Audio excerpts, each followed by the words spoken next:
Perkenalkan, nama saya Mas Yuri Ashar, asli dari Kota Pasuruan, sekarang domisili di Kota Batu dan memiliki usaha juga di Kota Batu.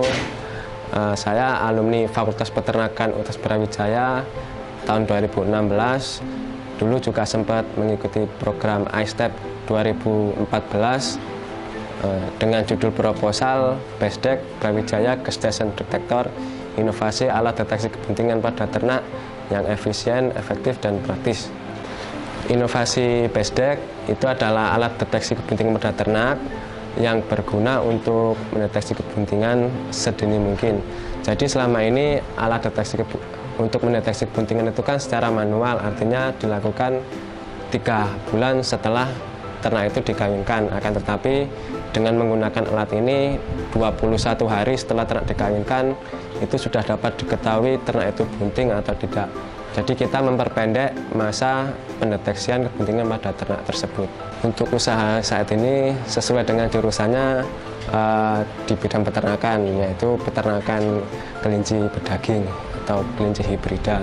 Untuk jenis-jenis yang saya kembangkan di Ashar Farm Indonesia ini ada 2 jenis. Yang pertama jenis pedaging yang cepat, yaitu kelinci New Zealand White yang putih-putih ini, dan yang jenis yang kedua ada kelinci yang diambil fur atau kulit bulunya sama dagingnya juga, yaitu kelinci Rex. Kelinci Rex yang mempunyai bulu halus untuk digunakan sebagai bahan kerajinan. Untuk divisi usaha sampai saat ini ada 4 bidang. Yang pertama di divisi pakan ternak, itu kita mengelola pakan sendiri, pembuatan sampai formulasi dan juga pemasaran juga. Lalu di divisi pembibitan kelinci jenis Rex sama New Zealand tadi. Terus divisi yang ketiga pengolahan daging menjadi produk-produk pangan seperti abon, sosis, bakso, nugget, sama sate juga. Dan yang terakhir divisi pengolahan hasil samping atau kulit, penyamakan kulit. Untuk harga kelinci sendiri, kalau untuk dipotong kita mengeluarkan bentuk karkas atau setelah diambil kulit sama jeroannya, itu harganya 65.000 per kilogram karkasnya. Kalau untuk pembibitan, harga bibitnya itu 150.000 per kilogram bobot hidupnya. Untuk abon daging sendiri kita memberdayakan ibu-ibu PKK yang memang sudah berpengalaman di pengolahan abon tadi itu. Kita kerjasama dengan ibu PKK di Dusun Cangar untuk pembuatan abon. Untuk pengolahan dari daging itu kan ada 3 ya, ada abon, sosis, sama bakso. Kalau untuk abon itu prosesnya adalah pertama emang kelinci yang udah dipotong itu dicuci bersih. Setelah dicuci bersih lalu dilakukan pemasakan, jadi direbus sampai matang dan juga lunak, dan nanti memudahkan untuk memisahkan antara tulang sama dagingnya, karena nanti proses dari abon itu adalah disuwir bukan digiling, karena konsumen akan lebih senang jika abonnya itu lebih kerasa dagingnya kayak gitu. Setelah itu dicampurkan dengan bumbu-bumbu, digoreng kayak gitu sampai benar-benar kering. Setelah kering dimasukkan dalam mesin untuk pemisahan antara abon dan juga minyak. Itu dalam mesinnya itu namanya spinner, jadi putar, nanti minyaknya juga akan keluar kayak gitu. Jadi memang benar-benar minyaknya itu sangat sudah terpisah, jadi bisa mempertahankan lama simpan dari abon. Kalau untuk proses sosisnya itu juga sama, jadi dicuci bersih lalu juga nanti difilet, habis difilet dipisahkan dengan daging dan juga tulang, digiling halus, dicampurkan dengan tepung dan juga bumbu. Setelah itu dilakukan pencetakan, bisa dengan cara manual ataupun dengan mesin. Kalau manual cukup dimasukkan dalam selongsong sosis panjang itu secara manual, dan juga nanti diikat. Kalau pakai mesin itu juga langsung dimasukkan aja, tetap menggunakan, bedanya itu cuma beda untuk tenaganya saja dan juga pasti kalau untuk mesin itu lebih cepat, lebih efisien di waktu dan juga lebih padat nanti hasil dari pengolahannya kayak gitu. Setelah itu, setelah dicetak, dilakukan pengukusan. Nah, setelah matang, sosis bisa dikemas dan juga nanti bisa dikemas dan juga bisa dipasarkan kayak gitu. Kalau untuk bakso juga sama prosesnya. Pertama adalah di fillet, dipisahkan dengan dagingnya tulang, lalu dilakukan penggilingan bersama bumbu-bumbu dan juga tepung terigu. Setelah itu bakso dilakukan pencetakan menggunakan manual, karena di sini memanfaatkan tenaga dari ibu-ibu PKK kayak gitu ya. Dilakukan manual dengan tangan, dicetak-cetak bulat kayak gitu. Setelah itu dimasukkan dalam panci yang berisi air panas yang udah mendidih itu. Langsung ketika sudah mengambang, lalu bakso bisa diangkat dan bisa didinginkan, ditiriskan dan juga nanti bisa dikemas kayak gitu. Untuk kulit kita ada tim yang bekerja di situ. Kita juga kerja sama-sama mahasiswa yang membutuhkan tambahan biaya untuk kuliahnya. Jadi kulit ini ada kerjasama dengan kelompok ternak sama teman-teman mahasiswa kulitnya ya. Dan kalau untuk proses produksi dari fur setelah didapatkan dari hasil pemotongan, fur dicuci bersih. Setelah dicuci bersih, dilakukan pembelahan agar kulit yang semula berbentuk kelinci tadi bisa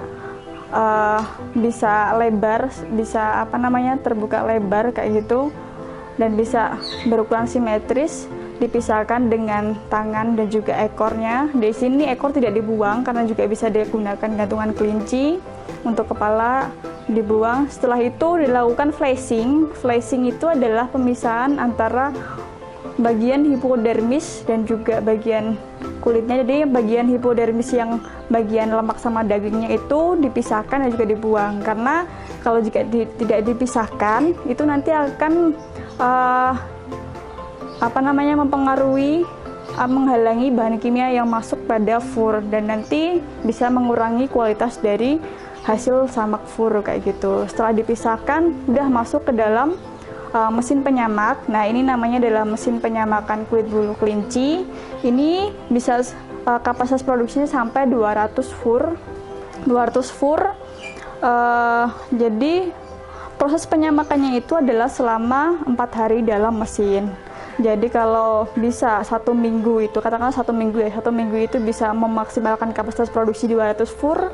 Jadi 200 fur itu bisa dikali sampai 4 minggu, berarti 800 fur per minggu, per 1 bulannya kayak gitu.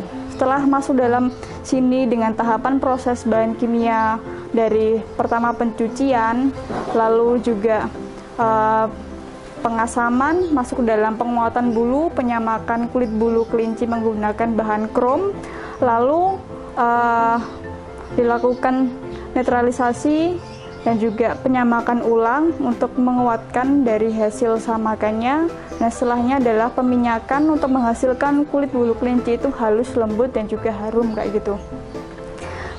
Setelah itu masuk ke dalam finishing setelah 4 hari. 4 hari sudah selesai dalam tabung penyamak, lalu dilakukan pementangan.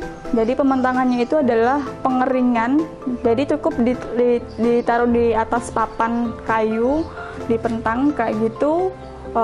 Tidak boleh terkena sinar matahari langsung, tapi harus diangin-anginkan agar pengeringannya itu bisa bertahap sampai benar-benar kering. Kalau terkena langsung ke matahari, hanya mengeringkan satu sisi yang bagian luar aja, nanti bisa mempengaruhi yang dalamnya masih basah dan juga nanti bisa busuk kayak gitu. Setelah udah kering, biasanya pengeringannya itu 2-3 hari. Kalau memang anginnya itu bisa bisa maksimal. Setelah itu dilakukan pelemasan dan finishing untuk perapian, bisa dilakukan nanti penjahitan ke produk fur, tas, sepatu dan sebagainya kayak gitu. Keunggulan kelinci yang dikembangkan di Azhar Farm ini, yang pertama, kelinci New Zealand White ini mempunyai produktivitas yang tinggi, artinya dalam satu kelahiran jumlah anaknya bisa sampai 12 dan paling sedikit lepas sapinya 10 ekor. Lalu yang kedua, jumlah puting pada induknya itu ada 5 pasang atau 10 puting. Dan yang terakhir ini adalah kecepatan pertumbuhan. Pada umur 3 bulan atau usia potong, kelinci ini bisa mencapai bobot 2,5 kg. Untuk pakan, kita bekerja sama dengan pabrik pakan di Blitar. Jadi kita mempunyai formulasi, kita setor bahan baku ke sana, nanti mereka yang menggilingkan, setelah proses mereka yang menyebarkan dan juga mengirimkan hasilnya ke sini untuk digunakan sendiri seperti itu. Untuk kapasitas produksinya di Azhar Farm ini setiap bulannya untuk kelinci pedaging itu menghasilkan 50 ekor atau sekitar kurang lebih 75 kg daging. Untuk bibit setiap bulannya kita menyebarkan 50 ekor calon bibit ke mitra di Jawa Timur. Untuk pakan, kemampuan penjualan sampai saat ini kurang lebih ada 8 ton pakan. Untuk saat ini kita mempunyai 2 kemitraan Azhar Farm. Untuk pusat tetap di Kota Batu, akan tetapi kita mempunyai mitra di Jember sama di Blitar. Ya, 2 kemitraan yang sekarang sedang mengajukan ada di Depok 1 dalam proses pengajuan. Usaha di bidang kelinci saya memilih itu karena yang pertama, waktu itu tahun 2013 saya pernah magang di kelompok kelinci. Saya waktu itu tanya-tanya tentang bagaimana sih keuntungannya ketika kita berwirausaha kelinci. Ternyata waktu itu memang sangat berpotensi, ya kan, tetapi dulu kelompok ternak tersebut memelihara kelinci hias, yang pasar kelinci hias waktu itu naik turun. Artinya ketika ada waktu liburan, usahanya akan naik atau pasarnya naik. Ketika liburan itu habis, otomatis ya penjualan juga akan menurun. Tapi waktu itu diarahkan ke kelinci pedaging. Ternyata kelinci pedaging punya potensi. Bahkan satu warung sate saja ketika waktu survei pasar dulu, itu satu warung sate membutuhkan kurang lebih 50 ekor kelinci setiap harinya.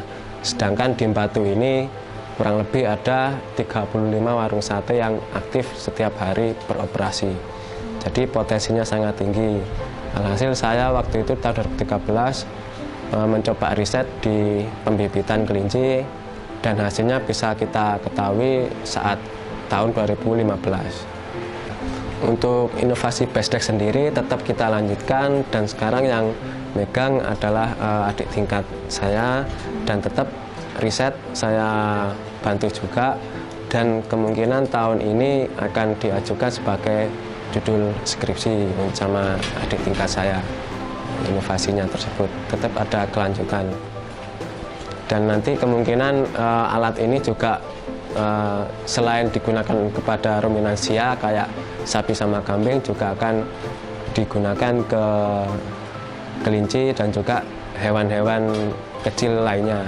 Perubahan bentuk di BESDEK setiap tahunnya kita lakukan sesuai dengan judulnya efisien, artinya ini sekali coba dia langsung aktif atau bisa mendeteksi. Untuk saat ini memang membutuhkan waktu yang cukup lama, artinya 1 menit baru terdeteksi dan keberhasilannya itu masih 90%-an. Untuk rencana ke depan, BESDEK ini akan saya kembangkan lagi, dan untuk pemasarnya juga akan kita perluas lagi. Jadi kita nggak harus menembak Kota Batu saja, tapi kita juga menembak kota-kota yang lainnya. Bekerja sama dengan dinas-dinas peternakan sasarannya yang paling utama. Motivasi awalnya di bidang wirausaha, waktu itu memang setelah lulus SMK, saya sempat bekerja juga di pabrik, di Pasuruan juga. Ternyata ketika bekerja di pabrik itu, ya memang setiap bulannya kita mendapatkan penghasilan, akan tetapi setiap hari kita mengulang kegiatan yang sama, dan itu yang membuat kita merasa bosan. Jadi saya memang orangnya suka sekali dengan kebosanan. Akhirnya ketika mendapatkan kesempatan untuk kuliah oleh beasiswa pemerintah bidik misi di bidang peternakan, terus saya coba usaha di bidang peternakan ini tadi, dan alhamdulillah memang pendapatannya di bidang peternakan ini cukup tinggi, apalagi dengan melihat potensi kelinci yang cukup menjanjikan untuk dikembangkan. Itu kenapa alasannya wirausaha. Tahap awal ini tantangan yang paling besar itu di masyarakat, artinya usaha ini kan harapannya kan menjadi sosiopreneur, artinya untuk benar-benar untuk masyarakat, kemajuan masyarakat bersama. Dan waktu itu kita mengajak masyarakat untuk bersama-sama mengembangkan kelinci pedaging, akan tetapi respon yang diberikan itu kurang baik gitu. Azhar Farm malah tidak didukung 100% untuk berhasil dalam usaha ini. Akhirnya kita coba berjalan sendiri sampai tahun 2015, dan tahun 2015 ketika semuanya sudah berjalan, keempat divisi tadi sudah berjalan, baru kita rekrut beberapa masyarakat untuk bekerja bersama-sama seperti itu. Titik terenjahnya waktu itu ketika setelah lulus waktu itu mendapatkan ya bulan-bulan Juni tahun 2016 ini, waktu itu mendapatkan tekanan dari orang tua untuk menjadi pegawai karena dilihat usaha kelinci ini kurang begitu menjanjikan. Jadi kan yang namanya usaha ataupun kegiatan apapun yang direstui orang tua kan pasti akan lancar gitu kan. Ya, jadi kurang lebih 5 bulan ke belakang ini saya meyakinkan orang tua bahwa usaha ini benar-benar menjanjikan, dan harapannya anaknya, orang tua itu kan ingin mendapatkan anaknya yang terbaik, tapi yang tahu bahwa yang terbaik buat anaknya itu adalah anaknya sendiri, bukan orang tuanya. Jadi itu. Untuk finansial sendiri dalam menjalankan usaha ini, yang pertama dulu kan mahasiswa itu dulu kan ada program-program PKM. Jadi saya sering mengajukan judul, baik itu di di bidang PKMK, PKMM juga ada, di PKMP juga saya ajukan. Jadi setiap tahun saya mengajukan proposal tadi itu, dan alhamdulillah disetujui atau mendapatkan pendanaan. Lalu yang kedua, dari bidang keresahan di Brawijaya sendiri, waktu itu kan ada BMW, program mahasiswa wirausaha. Itu juga sempat saya ajukan untuk bidang pengolahan produknya. Lalu juga ada program teras usaha mahasiswa dari Bank BRI waktu itu juga saya ajukan, dan alhamdulillah lolos juga di bidang pembibitannya ini. Nah, setelah lepas dari mahasiswa, itu tinggal mencari program-program yang memang mendukung untuk perkembangan wirausaha muda gitu. Nanti kedepannya seperti itu. Untuk bibitnya sendiri, ini dulu kita kerjasama dengan Balai Penelitian Ternak di Bogor. Ya, Balai Penelitian Ternak di Bogor ini kan tahun 2013 itu kan mengimpor kelinci Haila sama Haikol dari Perancis sama dari Cina.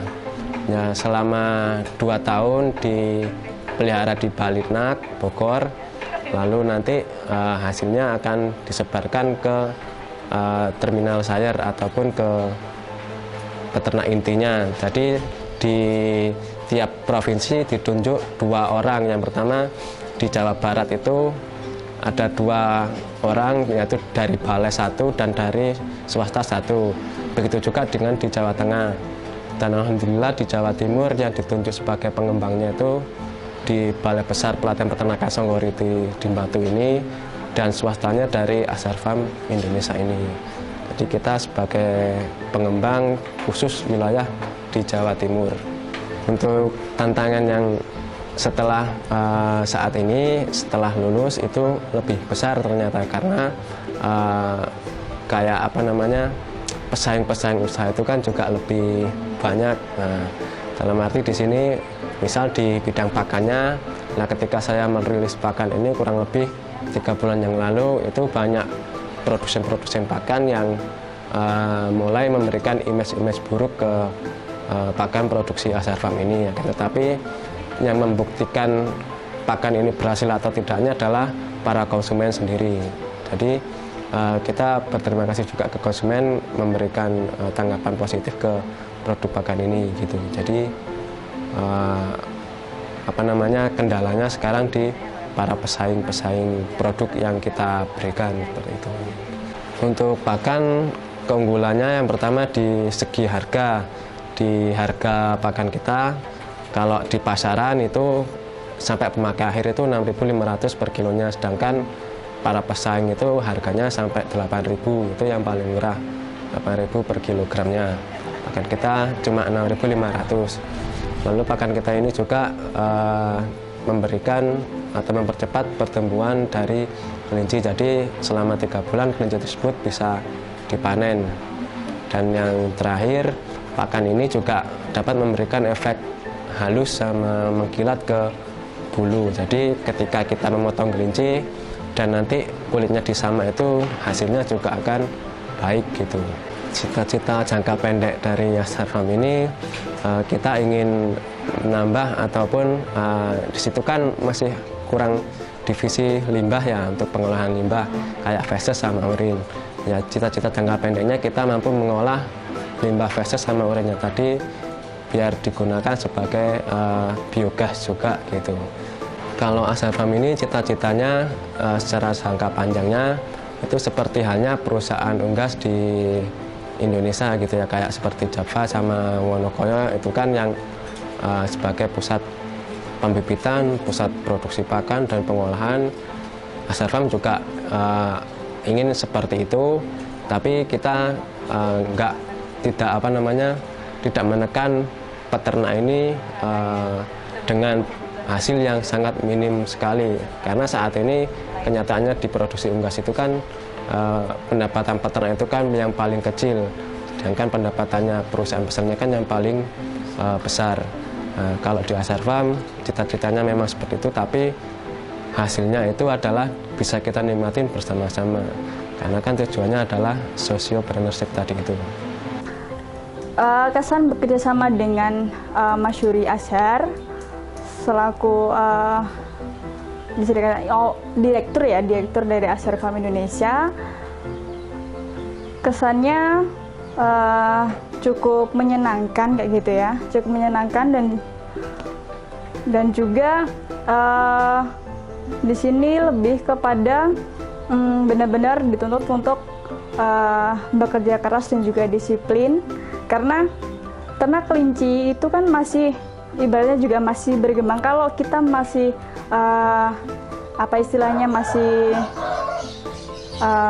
lelet dan juga tidak kurang disiplin, juga kurang bekerja keras, bagaimana kita bisa mewujudkan cita-cita inginnya itu ternak kelinci itu bisa sepadan dengan komunitas ternak lain itu sih. Keterlibatan masyarakat sampai saat ini itu cukup luas ataupun sudah cukup baik, dalam arti mereka juga sudah mulai mengembangkan kelincinya juga. Di sini mereka sebagai mitra pembesaran atau mitra penggemukan, lalu mereka juga memfasilitasi ataupun memberikan tempat untuk gudang pakan kita, sama memfasilitasi untuk tempat pengolahan penyamakan kulit tadi itu.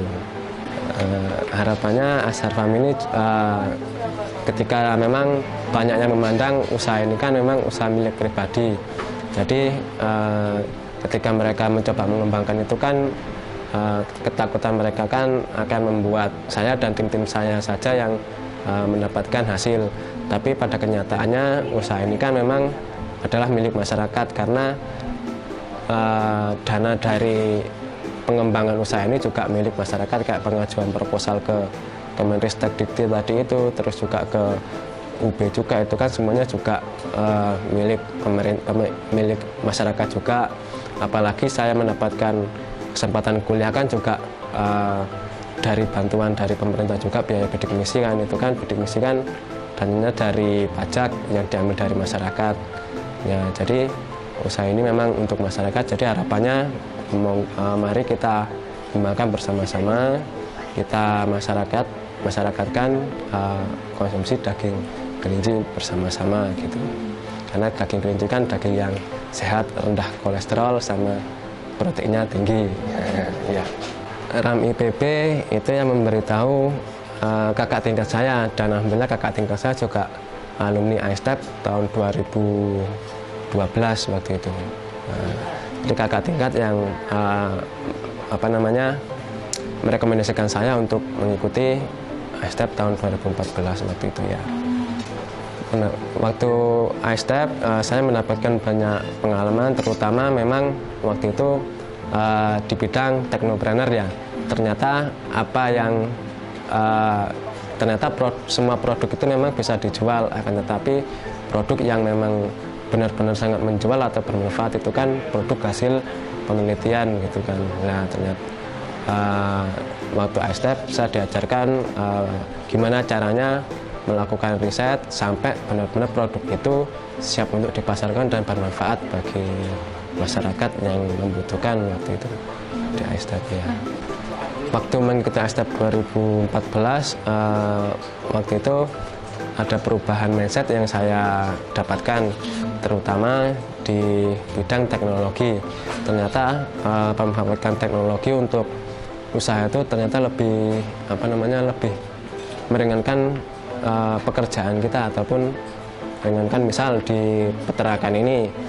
Dulu waktu peternakan ini sebelum mengikuti ISTEP di usaha ini ya, saya memelihara kelinci itu ala kadarnya, mengikuti dengan perkembangan kelinci yang waktu dulu-dulu ya. Ketika mengikuti ISTEP ternyata butuh sebuah teknologi biar meringankan kinerja kita gitu kan. Nah ternyata setelah saya aplikasikan di kandang sini dan ternyata hasilnya bagus, dan alhamdulillah beberapa mitra tadi ataupun teman-teman peternak itu mengadopsi desain teknologi yang sudah saya terapkan di sini. Nah, jadi perubahannya di situ. Yang paling terbawa sampai saat ini ya waktu itu sama teman-teman ya, karena memang waktu dulu kan sekitar 2 minggu ya kita di pelatihan ya, kita juga berkumpul sama teman-teman di sana dan kita banyak diajari, apalagi tentang teknologi-teknologi baru. Teknologi-teknologi baru, terus perubahannya ya teman-teman kita sering mengadakan reuni-reuni gitu, lingkup kota dan juga beberapa mungkin di lingkup provinsi, tapi menunggu adanya event-event. Nah, kita saling bertukar informasi di situ, bertukar di kota saya membutuhkan membutuhkan alatmu. Nah, nanti kita datang ke tempat sana untuk studi banding benar atau tidak gitu. Alhamdulillah sangat membantu gitu untuk jaringan-jaringan waktu ISTEP dulu, sangat membantu untuk perkembangan usaha ini. Nah, jadi apalagi kan sekarang kelinci ini kan sudah bisa dikembangkan di daerah panas maupun dingin ya, dan juga tidak membutuhkan lahan yang sangat banyak. Jadi teman-teman ISTEP sering memberitahu bahwa di desa mereka ataupun di kota mereka itu membutuhkan kayak seperti ini gitu. Ketika setelah mengikuti ISTEP banyak kegiatan-kegiatan lain, mungkin salah satunya dari program-programnya Innotek itu kan juga bisa, terus juga mungkin program-program dari dinas itu juga bisa kita ikutin gitu. Itu programnya sudah cukup bagus gitu ya, udah sampai bahkan kita benar-benar diajarkan waktu itu di situ, benar-benar digembleng lah intinya gitu kan, benar-benar digembleng gimana caranya menjadi seorang wirausahawan. Mungkin sarannya ya untuk fasilitasi alumni saja, mungkin setiap tahun ataupun berapa tahun sekali kita reuni bareng teman-teman teman-teman alumni tadi, sehingga sudah kita undang, baik itu mau datang atau enggak kan tergantung dari alumni sendiri. Yang penting kita sudah memberikan fasilitas berupa pengundangan tadi itu. Ini nanti kan tetap di situ kan nanti ada obrol-obrol berupa jaringan gitu kan, berkumpulnya beberapa jaringan tadi kan ya, mungkin siapa tahu nanti gimana nanti ISTEP kedepannya biar lebih baik seperti apa gitu kan. Mungkin itu untuk sarannya dari step-step. Untuk tips-tipsnya buat teman-teman yang memang baru memulai usaha, jangan mengharapkan memang hasil dari usaha tersebut langsung kita nikmatin gitu, karena waktu memulai merintis usaha itu banyak kekurangan ataupun kerugian yang kita terima, tapi keuntungan yang lebih utama saat merintis usaha tadi itu adalah pengalaman kan memang lebih mahal daripada uang yang kita dapatkan saat usaha. Jadi jangan kaget kalau nanti ketika merintis usaha kita mengalami kegagalan, tapi dari kegagalan tadi harapannya kita bisa belajar dan memperbaiki usaha yang kita jalankan. Ke depan mungkin ketika kita berani untuk memperbaiki kegagalan tadi itu, kita akan mendapatkan hasil yang kita inginkan tadi itu.